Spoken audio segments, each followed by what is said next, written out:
वही Donald Trump ने जो है आज ईरान के ऊपर अटैक कर दिया है, जो कि वोट लेकर आए थे कि हम जो है पीस के लिए आए हैं, we are not here for war और एनीथिंग, और पीस का जो है सिंबल लेके घूम रहे थे। आज उन्होंने जो अटैक किया ईरान की 3 न्यूक्लियर साइट्स के ऊपर, इस्फहान, नातंज और फुर्दो के अंदर, जो कि इनकी मेन न्यूक्लियर साइट्स हैं ईरान की। और ये अटैक जो है B-2 बॉम्बर, जो कि यूएसए की स्टेट ऑफ द आर्ट जो बॉम्बर्ड प्लेन है, 5th जनरेशन का स्टेल्थ जेट, जो कि बेसिकली माना जाता है कि दुनिया के अंदर ये इतना खुफिया रखा गया था बिफोर रिवीलिंग इट कि इसकी इंफॉर्मेशन जो है अमेरिका के ख़ुद पे लोगों को तक नहीं थी। तो ये जहाज़ जो है अमेरिका ने इस्तेमाल किया है। अब इसका जो रिस्पॉन्स है ईरान वो किस तरीके से देगा, that would be very interesting to see, क्योंकि ईरान विल हैज़ पोटेंशियल कि वो जो है अटैक करे यूएस की बेसिस को या फिर यूएस की एसेट्स को। लेकिन एक बात तो तय है कि जो ऑयल की प्राइसेस हैं वो आपकी जो हैं वो जाने वाली है ऑन द टॉप। अब ये इसकी एक रीज़न, जो सबसे बड़ी मेजर रीज़न, ये वॉर है। वॉर की वजह से जो ईरान जो पोटेंशियली कह रहा है कि हम जो हैं सिर्फ इकोनॉमिकल स्ट्राइक्स भी होंगी यूएसए के ऊपर, not just only the war head strikes. तो ये चीज़ बहुत ही ज़्यादा जो है डेवलप हो रही है कि यूएसए और ईरान के जो क्लैशेस हैं वो अब ऑफिशियल हो चुके हैं। And now it's not just between USA और ईरान, बल्कि अब तो पूरी दुनिया ही मेरे ख्याल से इस चीज़ को समझ चुकी है कि it's near to a nuclear war. लेकिन ये न्यूक्लियर वॉर होने से पहले एक बात याद रख लें कि ईरान के भले ही न्यूक्लियर फैसिलिटीज़ को ट्रंप ने टारगेट करके जो है ये चीज़ क्लेम कर दी है कि उनका जो B-2 बॉम्बर है, जो कि बंकर बस्टर बॉम्ब इस्तेमाल किया गया, जिसको जो कि बेसिकली आपका GBU-57 है। और इसकी जो टेक्नोलॉजी का फ़ायदा ये है कि ये जो है जब प्लेन से गिरता है तो ये हॉरिजॉन्टल होता है, लेकिन जब टारगेट करीब पहुंचा है तो ये वर्टिकल हो जाता है। अब इससे जो है क्या फ़ायदा होगा, फ़ायदा ये होगा कि मिसाइल को ईजिली इंटरसेप्ट कर सकता है अगर तो मिसाइल इसको पकड़ ले, या फिर ये जो है इसका जो लेज़र सेंसर है वो बेसिकली एक ड्रिलर के तौर पर इस्तेमाल होता है, जो कि आपके ग्राउंड के अंदर जाके डिग करता है और फिर अंदर एक मिसाइल होता है जो कि फट जाता है। अब न्यूक्लियर फैसिलिटीज़ को ईरान की टारगेट किया है। फुर्दो की जो फैसिलिटी है उसके ऊपर इतना डैमेज नहीं आया, लेकिन नातंज और जो आपका इस्फहान की फैसिलिटीज़ हैं उसके ऊपर जो है ये B-2 बॉम्बर ने जो है अटैक किया है। अब B-2 बॉम्बर क्या है? अभी B-2 बॉम्बर जो है आपका एक बेसिकली स्टेल्थ फाइटर जेट है 5th जनरेशन का, और इसकी जो स्ट्रेटेजिक इम्पोर्टेंस और इंजीनियरिंग है वो ये है कि B-2 बॉम्बर बेसिकली इसका जब ये रडार सिस्टम में डिटेक्ट ही नहीं हो सकता तो basically it will be meaningless for the defence systems to be there in the ground. तो इसकी खासियत ये है कि इसका जो डिज़ाइन है, इसका जो मॉडल है वो यही है कि जो है ये बेसिकली इसका जो स्ट्राइप्स हैं, इसके जो शार्प एंड्स हैं वो रडार सिस्टम इसका डिटेक्ट नहीं कर पाता। जो रडार की जो आपके पास रेडियो वेव्स हैं वो इस जहाज़ से पहुंच नहीं पाती। ये हाई एल्टीट्यूड है फर्स्टली, अगर रडार की एल्टीट्यूड के अंदर भी आ भी जाए तो तब भी इससे फ़ायदा नहीं होगा, क्योंकि इसका जो बेसिकली स्ट्रक्चर है वो कुछ इसी तरीके से डिज़ाइन हुआ हुआ है कि आप कह लें कि जो यूएसए ने जो ये बॉम्ब बनाया, जो प्लेन बनाया है, इसका जो सबसे बड़ा फ़ायदा है वो यही है कि जो है ये रडार के अंदर डिटेक्ट नहीं हो पाता। एंड सेकेंडली इज़ दैट कि जो ईरान है वो बेसिकली ईरान के ऊपर आने से पहले हम जो है पहले डोनाल्ड ट्रंप की बात देख लेते हैं। डोनाल्ड ट्रंप ने जो ट्वीट किया था, ये आप देख सकते हैं स्क्रीन के ऊपर, जो हमने अटैक किए हैं, सक्सेसफुल अटैक किए हैं, US military is best in the world. Yes, it is the best in the world of creating chaos, it is the best in the world of having such a poor intelligence that it cannot even detect an event of 9/11 or something like that। और Donald Trump ने जो है ये बातें कही थी, unconditional surrender वगैरह, ये जो उन्होंने बातें कही थी, अब वो अनकंडीशनल सरेंडर में कहा था, वाकई में ईरान को समझ आ गई कि क्या मतलब है इसका।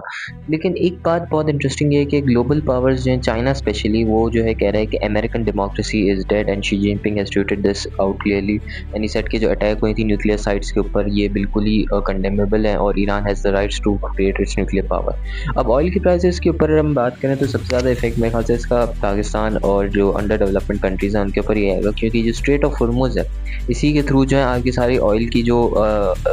टैंकर्स हैं और शिप्स हैं वो पास थ्रू होती हैं, और major 20% of the world's oil is carried out in this through this pass. और ये पास जो है बेसिकली आपका ईरान जो है अब पार्लियामेंट के अंदर ऑफिशियली उन्होंने जो है एक डिटेक्शन भी पास कर दी है कि now we are closing the strait of Hormuz, which means that कि अब जो है Saudi Arabia, Kuwait, Bahrain and all the middle eastern countries can not export oil to the European countries या फिर आपके लिए अमेरिका। अब अमेरिका के पास तो अपना खुद का ऑयल है, but the important factor is that कि ये कब तक सस्टेन कर पाएगा, कब तक जो है इसका इफेक्ट आ पाएगा, that's something very important. After this attack Iran ने जो है इसराइल के ऊपर भी अटैक कर दिया है, बैलिस्टिक मिसाइल से ईरान ने अटैक किया है और इस अटैक में अराउंड कहा जा रहा है कि 24 जो लोग हैं वो ज़ख्मी हुए हैं और कोई 4 के करीब जो है मौत हुई है। अच्छा, मज़े की बात यह है कि इस सारी दुनिया को ये नज़र आ रहा है कि इसराइल के अंदर लोग मर रहे हैं, ये हो रहा है, एड भेजी जा रही है बड़े मज़े से,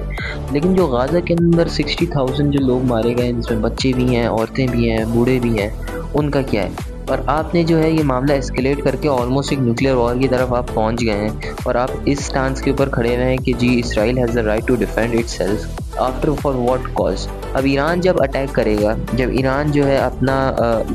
वॉरेट्स को इस्तेमाल करेगा, तो they will consider that as terrorism, लेकिन वैसे जब यूएसए या फिर इसराइल इस्तेमाल करता है तो that is not considered terrorism. अब ईरान जो है वो कह रहा है कि अपनी जो है वो एयरफोर्स का भी इस्तेमाल करेगा और अपने जो है हर पॉसिबल कैपेबिलिटी जो भी है उसके पास जंग में, वेदर इट्स ट्रूप और वेदर इट्स ग्राउंड ट्रूप्स और नेवी, वो हर तरीके से इस्तेमाल करेगा कि यूएस के एसेट्स को भाई किसी तरीके से नुकसान पहुंचाओ। And Iran has not any other option as well, क्योंकि अगर वो अटैक नहीं करता है यूएस के किसी भी एसेट को, सॉरी, तो फिर जो है आपका इसमें ईरान की जो वॉर है वो क्लियरली एक लूजिंग एंड पे पहुंच जाएंगे, क्योंकि जो जिन्होंने अटैक किया उन्होंने नहीं किया। तो आयतुल्लाह खामेनेई का जो ऑर्डर आएगा उसी को ऑब्वियसली फॉलो किया जाएगा, but up till now that the strait of Hormuz officially I think has closed और अब कोई जो है ऑयल शिपिंग या फिर कुछ भी जो है वो नहीं हो सकता। अब ये सब हो क्यों रहा है, इसकी जो सबसे बड़ी वजह ये है कि मिडिल ईस्ट में जो है वेस्टर्न डोमिनेंस अपनी बरकरार रखना,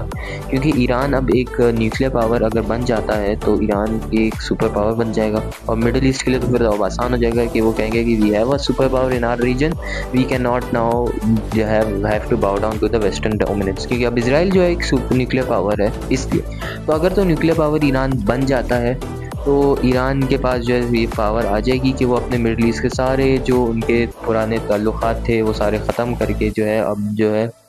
एक नई एरा की तरफ जाए। और इससे जो है ईस्टर्न साइड का रशिया हो गया, आपका आपका चाइना हो गया, they will have a lot of benefit in that, क्योंकि इसमें जो है बेसिकली जो सारा ऑपरेशन है ये बैक्ड ही चाइना और रशिया ईरान के पास जो भी आज कैपेबिलिटीज़ हैं। लेकिन एक बहुत बड़ी जो पॉसिबिलिटी है इस वॉर के आउटकम से, इस यूएस के अटैक से, वो जो है कि दुनिया कैसी रिएक्ट करती है। और नॉर्थ कोरिया का तो मेरे ख्याल से कंसिस्टेंट रिएक्शन होता है इसके ऊपर, लेकिन जो इकोनॉमिक रिसेशन आएगा इस अटैक से, स्टॉक मार्केट के अंदर डिफरेंस आएगा, आपके पास जो है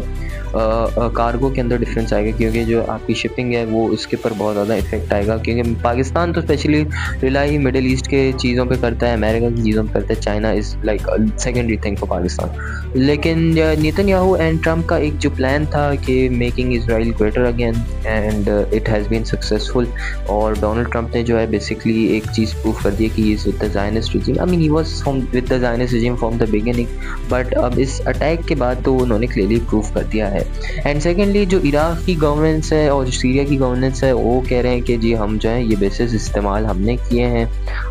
हमारी बेसिस इस्तेमाल नहीं हुई है। एंड क्योंकि ये क्लेम्स जो है सोशल मीडिया पे वायरल हो रहे थे कि जो है ये बेसिस ईरान के ऊपर अटैक करने के लिए B2 बॉम्बर्स ये सीरिया और इराक इस्तेमाल किया था, but that's not true.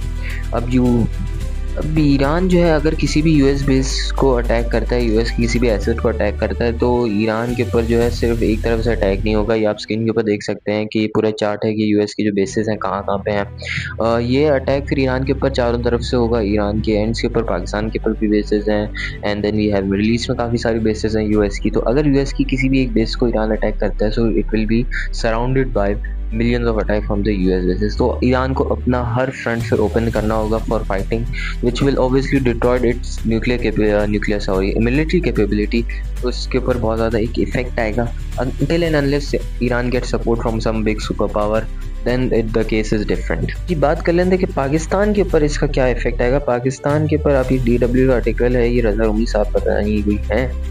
US based analyst. उन्होंने कहा है कि जो इस रिजीम में, इस कॉन्फ्लिक्ट के अंदर जो पाकिस्तान के ऊपर इफेक्ट आएगा कि डिप्लोमेटिक टाइज जो है उसके ऊपर एक बहुत ज़्यादा ओपन फ्रंट हो जाएगा कि Pakistan will support which country, क्योंकि ईरान के साथ भी पाकिस्तान के अच्छे ताल्लुकात हैं। अब यूएस क्योंकि इन्वॉल्व हो गया, तो यूएस में तो हालिया field marshal general Asim Munir ने जो है मीटिंग की है यूएस के प्रेसिडेंट के साथ। So this will be an interesting as well कि अगर तो पाकिस्तान सपोर्ट करता है किसी भी ईरान के बेस को या फिर कोई भी टाइप की एड प्रोवाइड करता है, तो देन पाकिस्तान ने जो यूएस के अंदर जाके अपनी डिप्लोमेसी की थी, अपनी जो फॉरेन पॉलिसी थी वो बताई थी, उस सारी जो है वो नल एंड वेल हो जाएगी, क्योंकि फिर तो आपने जो है बिल्कुल ही एंटी यूएस के अगेंस्ट आपने एक जिम स्टार्ट किया। अब सवाल पैदा होता है कि ये अटैक्स क्यों अमेरिका कैरी आउट करवाना चाहता है, why does it want Iran to be denuclearise, और इसराइल क्यों चाहते हैं कि डीन्यूक्लियराइज हो जाए। इसकी बहुत ही एक कॉमन वजह ये है कि अमेरिका चाहता है कि वेस्टर्न डोमिनेंस जो है वो मिडिल ईस्ट के अंदर बरकरार रहे, उसको जो है अपने खुद के रिसोर्सेज इस्तेमाल ना करना पड़े, वो दूसरों के इस्तेमाल कर ले। और जो तेल की जो सबसे बड़ी वजह है वो यहाँ पे ये ऑयली है, एंड वेस्टर्न डोमिनेंस रहे, और ताकि कोई दूसरी ऐसी पावर जो है न्यूक्लियर पावर ना बन जाए एक्सेप्ट इसराइल, या फिर वो स्टेट जो कि एंटी वेस्ट हो या एंटी अमेरिका हो, ताकि क्योंकि फिर जो है ओमन हो जाएगा, क्योंकि मिडल ईस्ट जो है उसको फिर खौफ ही नहीं आएगा, कोई डर ही नहीं रहेगा। It will not be under the pressure of the west, क्योंकि ईरान जो है वो क्लियरली एक मिडल ईस्ट रीजन का सबसे पुराना जो है आपका कह लें कि एक बडी है, एक पार्टनर है ऑफ मिडिल ईस्टर्न रीजन्स। ये सारी जो सपोर्ट आज कैरी आउट हो रही है यूएस के लिए इसराइल की, वो उसकी वजह ये है कि सबसे पहले तो वजह ये है कि इन्वेस्टमेंट पैसा बहुत आ रहा है, और दूसरी वजह ये है कि इनका जो प्रेशर है कि भाई न्यूक्लियर कहीं ना चल जाए, कहीं हमारे पर अटैक ना हो जाए। जो चीज़ इस फ़लस्तीन के साथ हुई, लेबनान के साथ हुई, सीरिया के साथ हुई, वही चीज़ जो है अब कहीं हमारे साथ हो जाए। तो ये एक डर, एक खौफ जो है वो बेसिकली इनके अंदर जो है अभी है। और सेकंड तो ये एक बात हो गई कि वेस्ट क्यों चाहता है कि वॉर एक्सकेलेट फर्दर हो, ताकि ईरान डीन्यूक्लियराइज हो जाए, ईरान कम्प्लीटली ख़त्म हो जाए। और यहीं पे अगर हम ईस्टर्न एंड की बात करें तो ईस्टर्न एंड क्यों ईरान को सपोर्ट करना चाहता है। ईरान को इसलिए सपोर्ट करना चाहता है क्योंकि ये ईस्टर्न एंड चाहते हैं, चाइना और रशिया स्पेशली, तो ये बेसिकली वांट के जो है हमारी पावर जो है वो राइज हो मिडिल ईस्ट के अंदर, हमारी जो इकोनॉमी है वो बेहतर हो, हम एक सुपर पावर बने। सो बेसिकली माइंड ऑफ ए आप कह लें कि डिक्टेटर, या फिर आप कह लें कि हंगर फॉर पावर जो है वो ईस्टर्न साइड की है। तो बेसिकली दोनों एंड्स जो हैं वो अपनी इंटरेस्ट के ऊपर बात करना चाहते हैं, और ये कह रहे हैं कि हमारा फ़ायदा हो। वहीं पे जो बीच में फंसता है वो वही फंसता है जो कि इस्तेमाल हो रहा होता है। एक एंड पे ईरान इस्तेमाल हो रहा है, एक एंड पे इसराइल इस्तेमाल हो रहा है, और एक एंड पे मिडिल ईस्ट का रीजन इस्तेमाल हो रहा है।